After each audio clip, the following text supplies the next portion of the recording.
A neurociência fala que a gente toma em torno de 30 mil decisões por dia, em média. Nessa hora você fala, nossa, mas tudo isso? Eu diria, em alguns casos, só isso.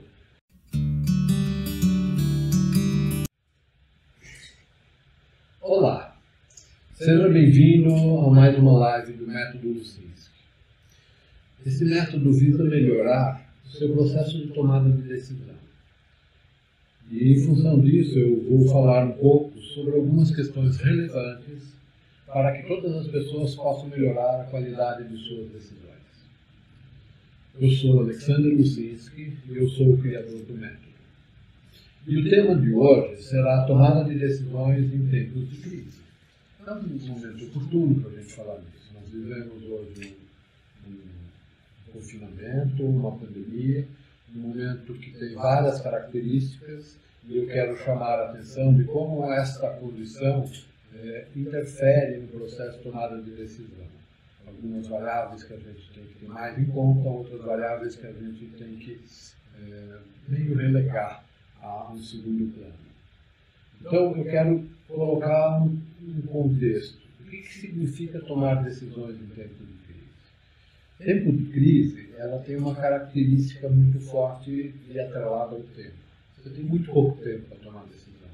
Você vai ter novidades que vão ter que ser tomadas, que vai obrigar você a tomar decisões muito rápidas.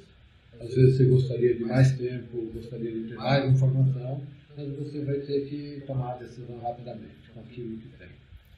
Mas tem também outro aspecto. E quando você fala em tomada de decisão, você pode ter pequenas decisões que podem gerar resultados muito grandes, bons, ou muito grandes, ruins.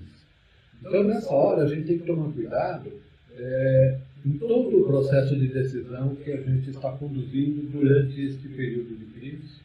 E aí tem várias variáveis que devem ser consideradas para que a gente não entre numa decisão inadequada. É frequente a gente perceber que em tempos de crise a situação às vezes congela as pessoas. E eu queria chamar a atenção a um aspecto. Que toda omissão também é uma decisão. O que quer dizer isso? Se eu não tomo uma atitude, se eu não vou lá, analiso e tomo uma decisão, eu, na verdade, estou tomando a decisão de não tomar decisões. Então, isso é uma decisão. Isso pode ser consciente ou inconsciente, mas isso tem um efeito. E isso tem que ser considerado. Então, a gente não tem que se preocupar no sentido de tomar muitas decisões, mas a gente tem que perceber que, de repente, a gente não tomar nenhuma decisão, no mínimo, uma nós estamos tomando, que é a decisão de não tomar decisões, pela omissão. E aí começa um conjunto de questões. Toda decisão, ela envolve em si um risco. Ela pode dar certo, pode dar errado, eu posso imaginar uma situação e, de repente, o resultado pode ser muito diferente. Então, a gente tem que aprender a conviver com o risco. O risco é inerente ao processo. Mesmo que a gente se omita, o risco continua, porque a omissão traz também um risco.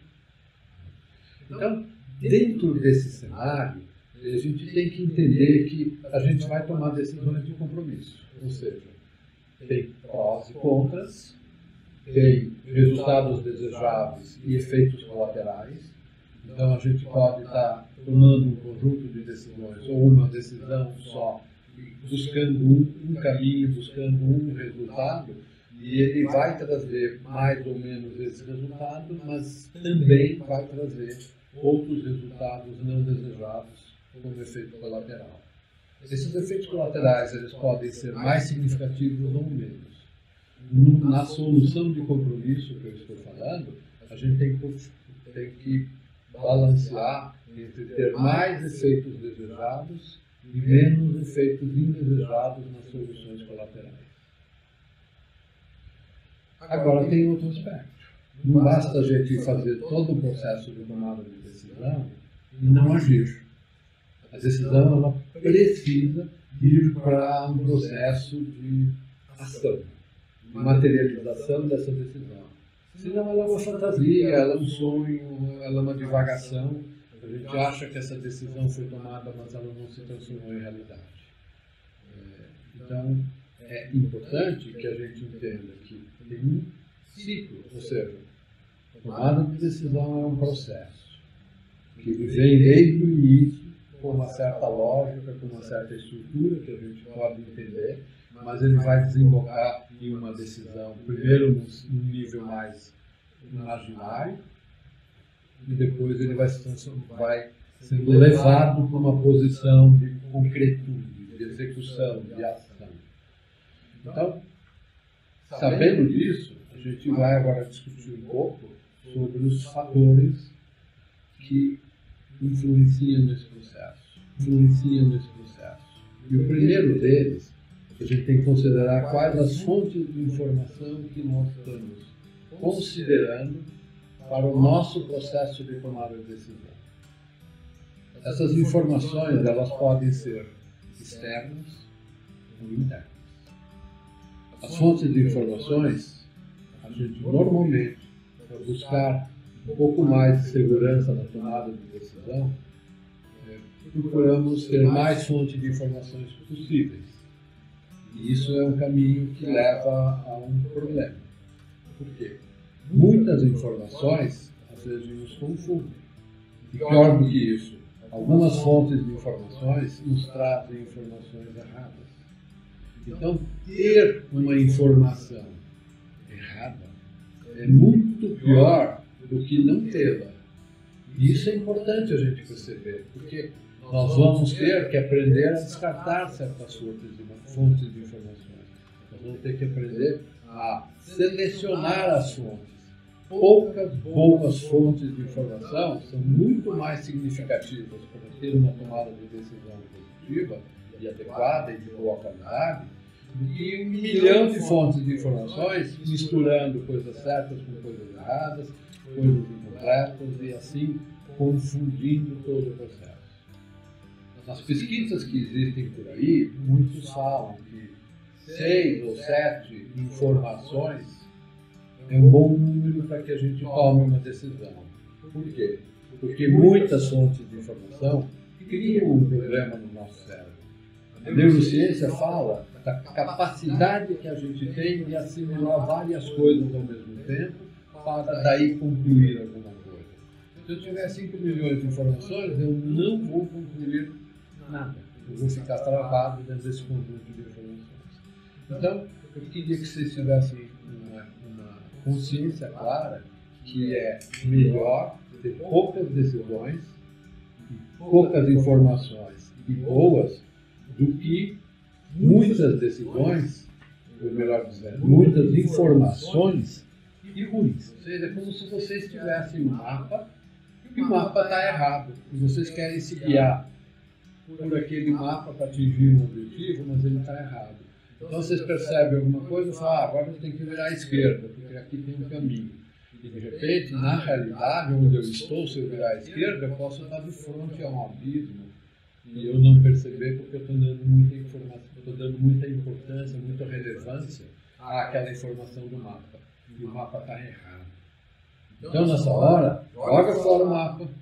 Por quê? Quando a gente não tem o mapa e a gente não considera isso porque ele está errado, a gente vai usar outros elementos para tomar a decisão. A gente vai buscar de outra forma a conseguir a informação que nos é necessária. Okay?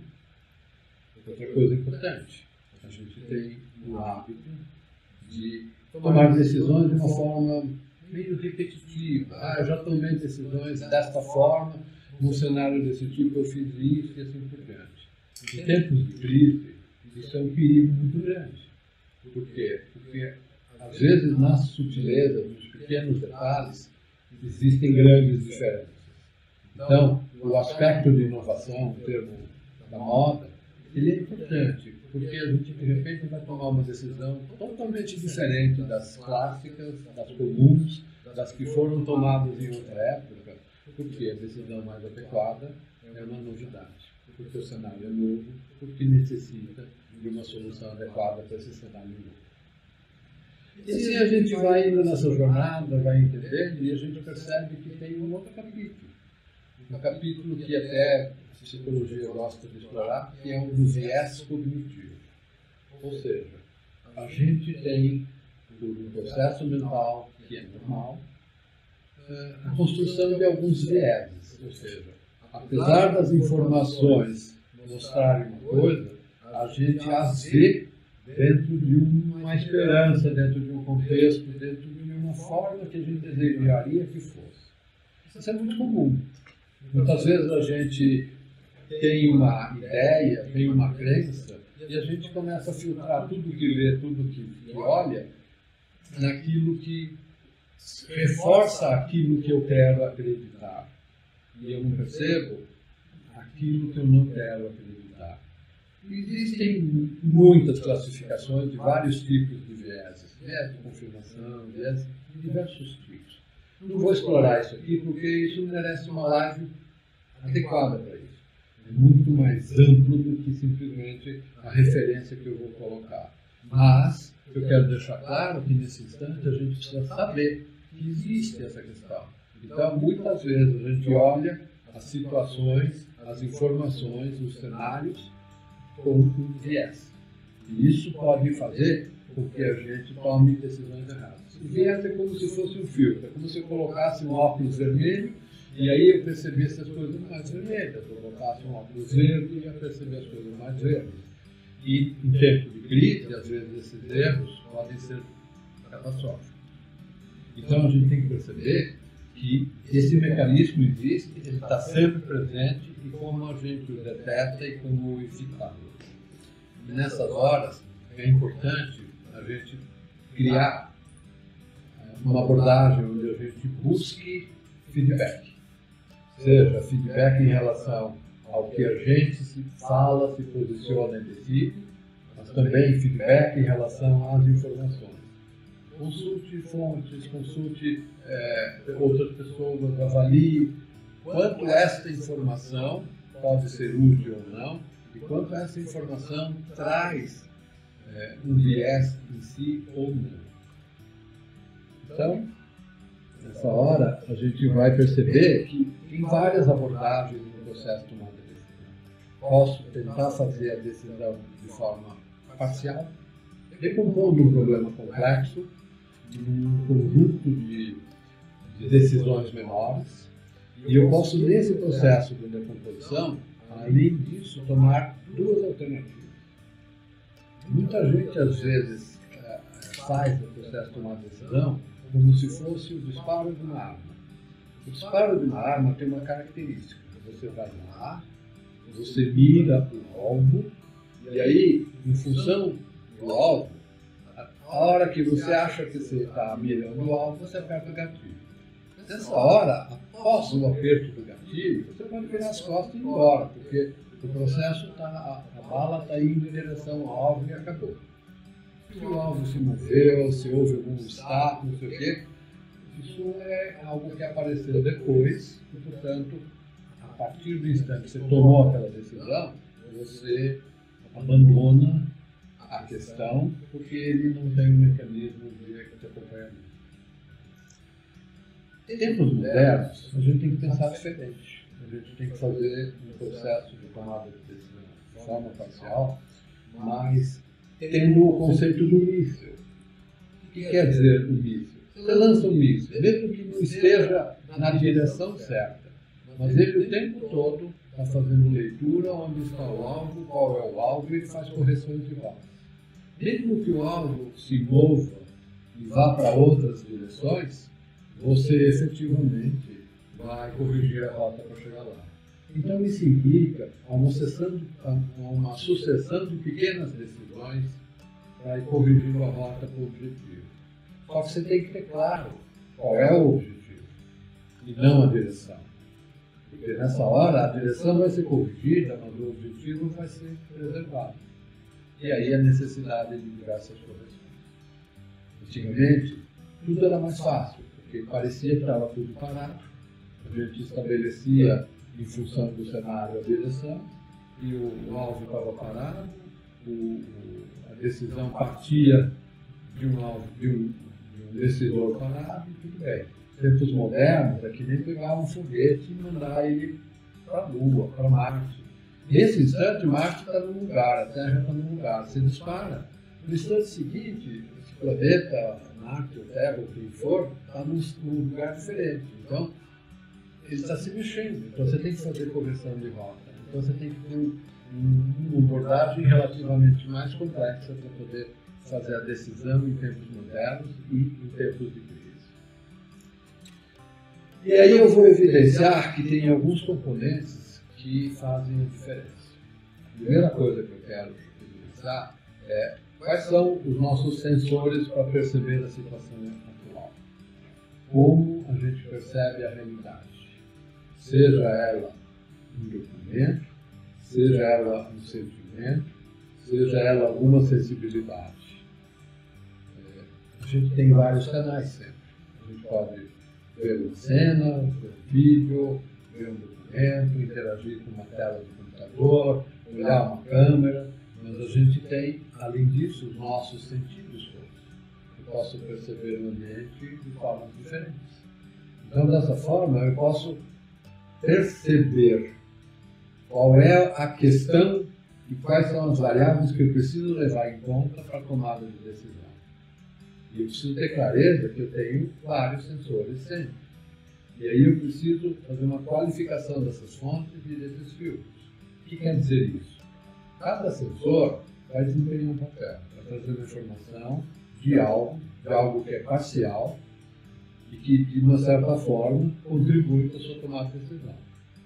Essa decisão ela pode vir em cima de um único sensor ou da combinação de vários.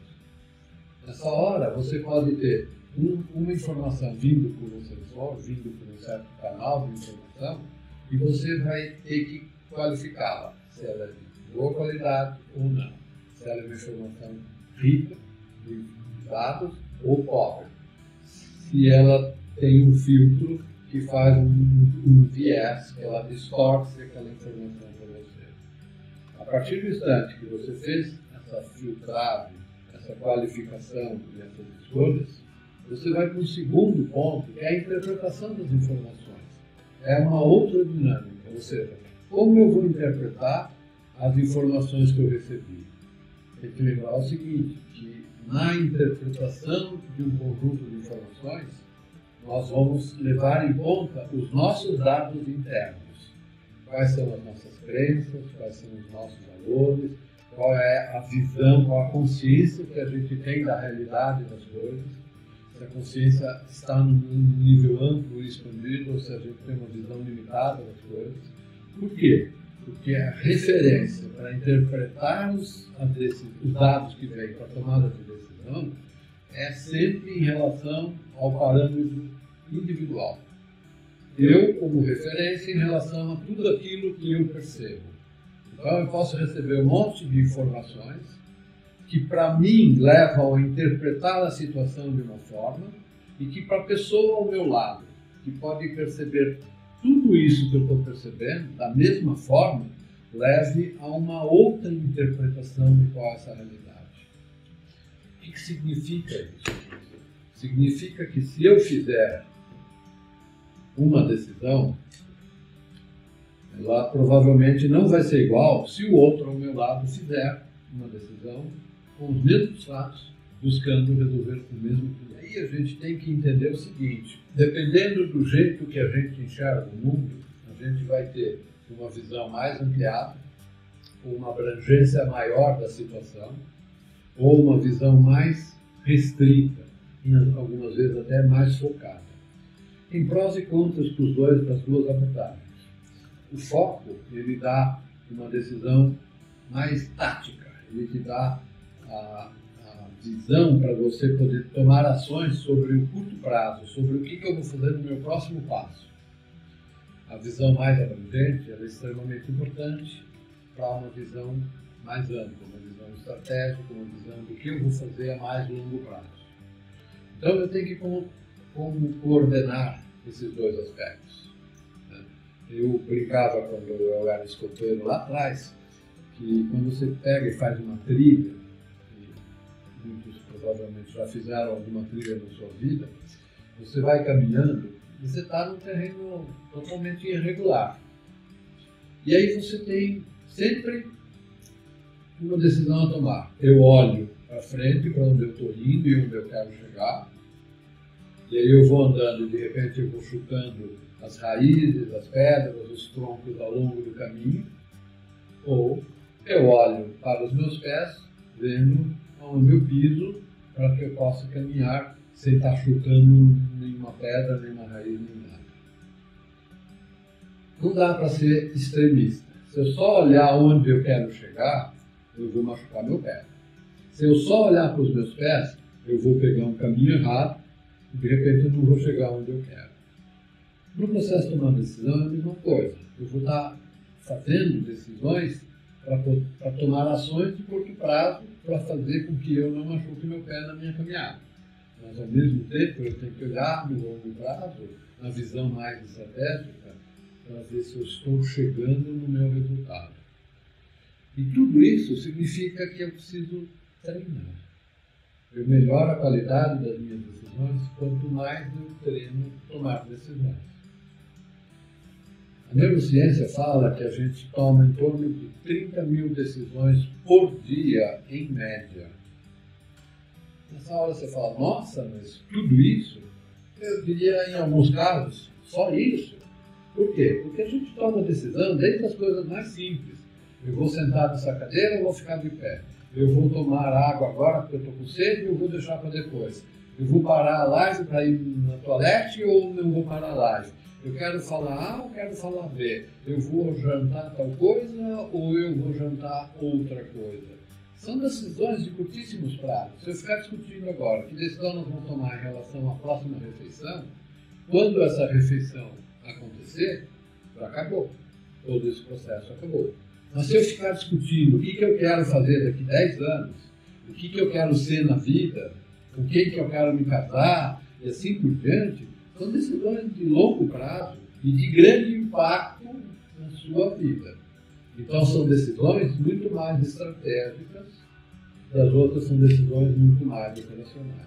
Lógico, se eu tomar uma decisão de comer uma comida estragada, eu vou ter consequências muito graves, vou passar mal, de repente tenho que ir no hospital. Então, a decisão tática também é relevante. Mas se eu não considerar, e na linha da omissão, o que eu quero a longo prazo, aonde o vento me levar, serve. Isso pode não ser a melhor decisão. Mas se eu olho a longo prazo e tomo uma decisão, ela pode ajudar eu interpretar os sinais, ver qual a rota que eu estou tomando e usar a estratégia do míssil, de correções de rotas para atingir um objetivo. Então, existe todo um conjunto de coisas que é importante a gente considerar e praticar para que a gente tenha maestria, para que a gente seja hábil no processo de tomada de decisão. O processo de tomada de decisão, eles são um aprendizado. Algumas pessoas enxergam, eu aprendo a tomar decisões pela escola da vida. Sim, é uma boa escola. Ela ensina realmente a gente a tomar decisões de tanta cabeçada que a gente dá. Tentativa e erro. Eu fiz isso e deu errado. Só que a estratégia de tentativa e erro pelas cabeçadas, às vezes pode dar uma cabeçada mortal. Você fez uma decisão que deu. Game over, acabou o jogo. Né? Então, elaborar a coisa, entender a coisa de uma forma mais ampla, estudar, entender que existem métodos, que existem abordagens para que a gente faça decisões melhores, sem ter que errar tanto. Sabe? Eu quando falo de decisão, eu vejo algumas pessoas, né? Eu não vou me esforçar em tomar decisão. Aí você pergunta, né? Você nunca fez uma decisão que você se arrependeu na vida? Quantas pessoas, principalmente quando vão ficando com um pouquinho mais de quilometragem rodada, para não dizer mais velhos, colecionam fracassos, colecionam decisões que eles gostariam de nunca ter tomado, sejam decisões de investimento, sejam decisões em relação à sua saúde, sejam decisões em relação às suas relações pessoais, Seja decisões em relação a pequenas coisas que significam estar alinhado com os teus princípios e valores, algumas decisões que te levam a quebrar certas regras ou quebrar certos princípios, às vezes não tem retorno. Você vai levar aquilo como um peso na consciência para o resto da vida. Então, eu dou muita ênfase na análise e no entendimento do processo de tomada de decisão. Porque eu acho que no processo de tomada de decisão é onde se criam os problemas e se criam as soluções. Existe uma frase que eu uso frequentemente, que é: as decisões que você está tomando vão definir o seu futuro. A decisão que você está tomando hoje, seja tática ou estratégica, seja numa questão de crise ou não, ela vai definir o seu futuro. Então, a gente tendo uma qualidade, um conhecimento do processo, uma qualidade de tomar decisão melhor, a gente pode melhorar dramaticamente o resultado das nossas decisões, seja no aspecto pessoal da nossa vida, seja no aspecto profissional. Lembre-se, quando a gente vai para uma carreira, muitas vezes a gente depara a visão técnica ou a visão administrativa. Se você vai pelo caminho administrativo em qualquer profissão, você vai desempenhar funções de chefia, de liderança. E aí você fala: não, eu quero ser supervisor, eu quero ser coordenador, eu quero ser gerente geral, quero ser diretor, quero ser presidente, quero não sei o quê. Legal. E você vai ganhar mais por causa disso. Por quê? Porque o tomador de decisão ganha mais para tomar decisões cada vez mais extensas, cada vez mais abrangentes, cada vez mais importantes. Então, nesse processo, a gente vai percebendo que a tomada de decisão ela é extremamente relevante. É onde começa a solução dos problemas ou a solução, onde começa a nossa solução, né? Ou onde começam os problemas que a gente não sabe a solução. Quando a gente fala em processo de tomada de decisão, eu gosto de dividir o processo em 4 aspectos. Alguns dividem em mais, outros dividem em menos. Alguns vão ser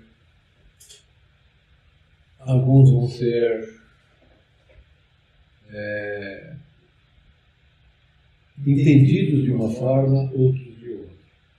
Eu gosto de separar nos seguintes parâmetros. Um processo de tomada de decisão instintivo é algo que vem dentro do nosso modo de ser animal. Está relacionado com as coisas mais básicas, com a alimentação, com o sexo, com um conjunto de coisas que estão relacionadas com a perpetuação da espécie, com todo o processo de sobrevivência. A gente tem um segundo nível que também é muito citado, que são os aspectos emocionais, os fatores emocionais da tomada de decisão. E aí a gente começa a ver que você tem basicamente aquele contexto do fugir em relação a um cenário que você percebe como perigoso para você, ou de atacar. A neurociência fala muito disso, no sentido de que isso está muito relacionado à tomada de decisão pelo sistema límbico, a coisa mais básica do ser humano. Mas a gente pode elaborar dentro do córtex pré-frontal. Então a gente vai por um processo muito mais racional. A gente elabora o processo de tomada de decisão, a gente pensa, a gente reflete e faz. Mas eu coloco um 4º aspecto, que é o processo de tomada de decisão intuitivo. E aí algumas pessoas confundem. Intuitivo é uma coisa, instintivo é outra. O instintivo está muito relacionado ao lado animal da gente. O intuitivo está muito relacionado ao nosso eu superior. Aquilo que a gente percebe e que está acima da nossa racionalidade, está acima dos nossos sentimentos, está acima do nosso instinto. E aí a gente tem uma fonte a mais de informação que, uma vez conhecida e sabendo trabalhar, pode trazer vários aspectos muito relevantes para decisões muito importantes. Eu analisei ao longo dos anos muitos tomadores de decisões para tentar entender qual é a lógica que o tomador de decisão toma. E eu me deparei com muitos grandes tomadores de decisões em vários setores da vida que tinham um processo instintivo de tomar de decisão. Eles tomavam as decisões em cima de variáveis internas que às vezes eram conscientes, ou às vezes não eram conscientes, mas eles optavam por esse caminho. Então, percebam, existe uma complexidade de fatores externos, mas existe uma complexidade maior de fatores internos. Como nós funcionamos? O que nós consideramos na hora de ponderar os aspectos de cada tomada de decisão? Sabe? Não é tão simples. Existe uma complexidade, mas o fato da gente ir treinando, o fato da gente entender que isso é assim, facilita muito o nosso processo. Facilita muito a nossa forma de buscar uma saída para os desafios que a vida nos traz. Quando eu falei lá no início que tempos de crise trazem a urgência das tomadas de decisões, ela é uma visão que está presente na crise, mas que ela tem uma certa flexibilidade. Eu gosto de falar para os meus alunos que sempre que você tiver que tomar uma decisão significativa, seja que afete a sua vida ou dos outros, procure ter uma noite de sono entre a questão que você formula e a resposta ao problema que você vai dar. A decisão, após uma boa noite de sono, pode ser muito melhor e ela pode ser muito diferente da lógica que a gente conduziu antes de dormir, a falar, eu pensei em tudo e eu vou fazer tal coisa. Aí eu vou dormir, eu vou chegar e, não, eu vou fazer exatamente o oposto ou não vou fazer tal coisa. Isso acontece. E isso acontece porque a gente acaba jogando o problema para o nosso inconsciente. E aí a dinâmica, ela é pouco visível ou não tanto visível, e ela é mais ampla. E aí as variáveis de intuição se tornam mais presentes. Então, sigam essa dica. Decisões importantes, depois de uma boa noite de sono, pelo menos. Esticar muito também não adianta. Às vezes não dá. Você está em tempo de guerra, às vezes você tem que tomar a decisão em segundos. Mas aí, a dinâmica toda anterior, ela já deve estar exercitada para que a gente tome decisões em cima de análises já pré-concebidas, pré-avaliadas, pré-construídas, porque se tiver que fazer uma análise completa, a gente não vai conseguir reagir em tempo. Não tem tempo de processar tudo isso na nossa cabeça. Outra coisa que eu falo, porque quando a gente fala em processo de tomada de decisão e eu falo de modelo de sono, eu acrescento um parâmetro a mais. Ouça o teu coração. Ouvir o nosso cérebro é fácil. Ele tagarela, fica moendo um monte de coisa, jogando um monte de coisa. Nosso cérebro tem uma característica. Você põe um problema para ele, ele vai digerindo tudo aquilo. Depois que ele fez todas as avaliações, todas as combinações, aí ele deveria parar. Não, o que ele faz? Ele recomeça tudo de novo. Essa é a característica. Poucos são os que têm o cérebro disciplinado para não entrar nesse loop. Mas, nessa hora, você pode desviar um pouco a sua percepção ouvindo um pouco o seu coração. O que o seu coração te diz? E quando eu digo coração, é uma forma elevada de trabalhar o seu sentimento. E aí eu coloco. Tá bom, então nós temos que tomar uma decisão. Eu falei, vamos decompor esse processo de tomada de decisão em coisas mais simples, em coisas, se possível, binárias. Vou fazer isso ou não vou fazer? Essa decomposição, ela traz um aspecto importante, porque eu posso chegar e falar assim, vou fazer isso. Como que eu me sinto, como eu reajo a essa conclusão, a essa decisão. Aí eu vou e falo, não vou fazer isso. Como eu me sinto, como eu reajo a isso. Então, nessa hora, você está se desafiando a perceber a maioria dos seus sensores e como eles reagem se a decisão fosse essa ou se a decisão fosse não essa. E assim a gente vai podendo afinar o processo. A experiência vai mostrar, quando você faz esse processo várias vezes, que você, se vendo como um ser integral, amplo, com uma visão ampla, nessa dinâmica melhora muito a qualidade das suas decisões. Quando eu falo em decompor o problema, também existe uma forma, porque a gente tem que saber fazer a pergunta certa. Ou seja, vou fazer isto ou não vou fazer isso? Posso perguntar qualquer coisa, tem que tomar uma decisão de viajar. Aí eu vou perguntar, vou comer mussarela ou não? Vou dormir agora ou não? São perguntas irrelevantes em relação à discussão de vou viajar ou não, quando eu vou, para onde eu vou e assim por diante. Ou qualquer outra coisa.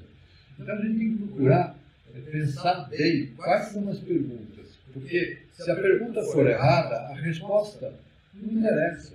Se a pergunta for certa, a resposta faz muita diferença. Então quando a gente quer usar a abordagem de fazer uma decisão binária, decompondo um problema mais complexo, a gente tem que elaborar com perguntas adequadas, as perguntas certas para isso. Dentro desse contexto, a gente ainda tem mais uma variável. Eu posso abordar a questão sobre a qual eu vou tomar uma decisão de duas formas. Eu posso pensar no desafio do problema, ou eu posso pensar na solução. Toda vez que eu ponho o meu cérebro, toda vez que eu ponho o meu ser em cima do problema, normalmente eu entro em loop, trabalhando aquele problema e não saindo da solução. E isso gerando um clima ruim, uma energia ruim, uma abordagem ruim, um mau humor, um mal-estar e assim por diante. Toda vez que a gente põe a questão para a solução, a gente vai para uma dinâmica diferente. A gente pode discutir a solução de uma forma positiva, por pior que seja o problema. Eu coloco, às vezes, algumas frases para fixar de coisas pesadas. Então, um aluno uma vez me perguntou, como eu posso estar pensando de uma forma positiva quando eu estou falando da morte de um ente querido? Eu posso pegar e analisar a abordagem da morte de um ente querido questionando o mundo, questionando a Deus, questionando o porquê, criticando e não sei o que, papapá. E eu vou entrar num loop e eu estou só em cima do problema. Ou eu posso ir lá e falar, não, eu vou abordar essa questão como um aspecto de qual é a solução. O que eu posso fazer para melhorar? O que eu posso fazer para aqueles que ficaram? O que eu posso fazer para as pessoas que eram próximas daquele? O que eu posso fazer com o próprio? Eu posso ajudar a providenciar um enterro decente? Posso ajudar a fazer uma documentação adequada? Ou simplesmente vou me omitir, eu vou reclamar e vou fazer não sei o quê? Sempre nós podemos ter os dois caminhos.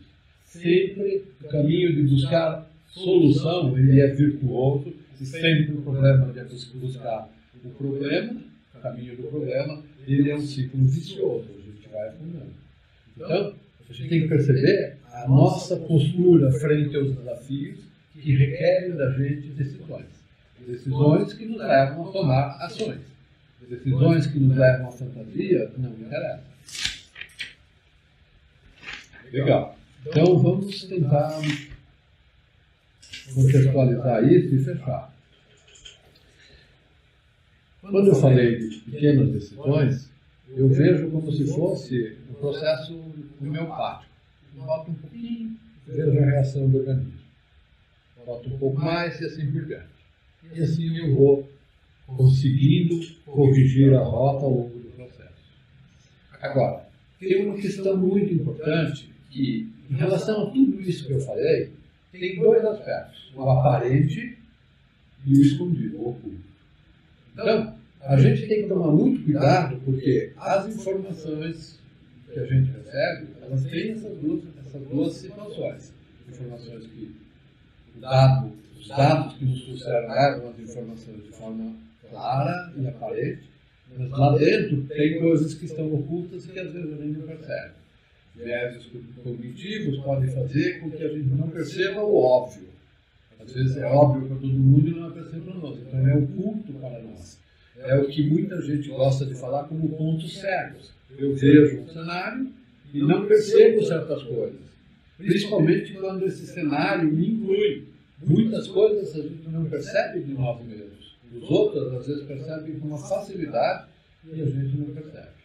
Só que esse aspecto do aparente e oculto, ele também é verdade em relação à própria decisão. Você pode pegar, tomar uma decisão e contá-la aos quatro ventos, escrever no papel e colar na parede. Ou você pode tomar uma decisão e não contar a ninguém e tomar essa decisão de forma oculta. Ou contar para um pequeno grupo de pessoas. Ou usar uma estratégia onde você vai partir para ações sem explicitar a decisão que foi tomada. Tem que levar esses aspectos. Porque uma coisa é quando você toma a decisão, outra coisa é quando você vê as decisões que os outros tomam. Ou quando você também não as vê. A gente fala muito qual é a agenda de cada um para poder atingir um certo objetivo. E todo mundo já deve ter usado o termo das agendas ocultas. Qual é a agenda que ninguém conta? Tá bom, eu estou falando bastante sobre tomada de decisão e melhores decisões. Tomada de decisão é um processo. É algo que a gente pratica o tempo todo. A neurociência fala em 30 mil decisões por dia. Então, a gente tomou um monte de decisões esse dia. Eu diria que em algumas situações é muito mais do que isso. Dependendo da pessoa, é muito mais do que isso. Mas não é muito menos.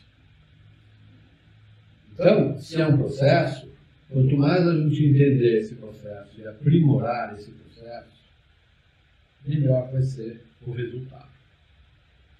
Um dos aspectos importantes é fazer um planejamento dessa vontade e ir testando o seu plano versus a realidade, o seu plano versus a implementação. Você pode ter erros no seu processo de tomada de decisão quando você concebe uma solução ou quando você implementa uma solução. E, na verdade, é a soma dos dois que interessa. Não me interessa ter erros na concepção da solução, não me interessa ter erros na implementação da solução. Me interessa, sim, ter a melhor solução e ter sucesso. E aí, finalizando, a gente tem sempre uma componente. Toda a decisão embute risco. Não existe decisão que não tem risco. O risco pode ser maior ou menor. Pode ter efeitos catastróficos ou efeitos de pouca relevância, mas o risco existe. E, portanto, a gente tem que avaliar os aspectos do nosso modo de ser, para tomar decisões com coragem, para que a gente possa enfrentar as piores situações que nos se apresentam, para poder superá-las. Assim como numa corrida de obstáculos, a gente começa correndo e pulando obstáculos de baixa altura, à medida que a gente treina, a gente vai pulando obstáculos muito maiores do que a nossa altura. Então, eu gostaria que toda essa reflexão levasse vocês a buscar uma bagagem de aprendizado e de evolução para que hoje vocês tomem decisões melhores do que ontem e que amanhã vocês tomem melhores decisões do que hoje. Isso é um processo contínuo e se vocês tiverem isso como meta, vocês vão melhorando a qualidade da decisão e o resultado. Então, agradeço. Vou voltar em outras lives complementando essas coisas. Procurei ser relativamente abrangente. Fui numa visão mais ampla, não tão profunda, mas em vários aspectos eu vou estar me aprofundando muito nesses aspectos. E peço que vocês, se tiverem uma sugestão, um comentário, uma crítica, que vocês façam esse comentário embaixo, que procurem acompanhar esse canal, que procurem me seguir nesse sentido, para que tenha uma continuidade em relação à reflexão que eu tenho feito há mais de 40 anos, só no aspecto de melhorar. Quando eu comecei a ter consciência de como as decisões erradas podem atrapalhar a nossa vida. Muito obrigado a todos. Até a próxima.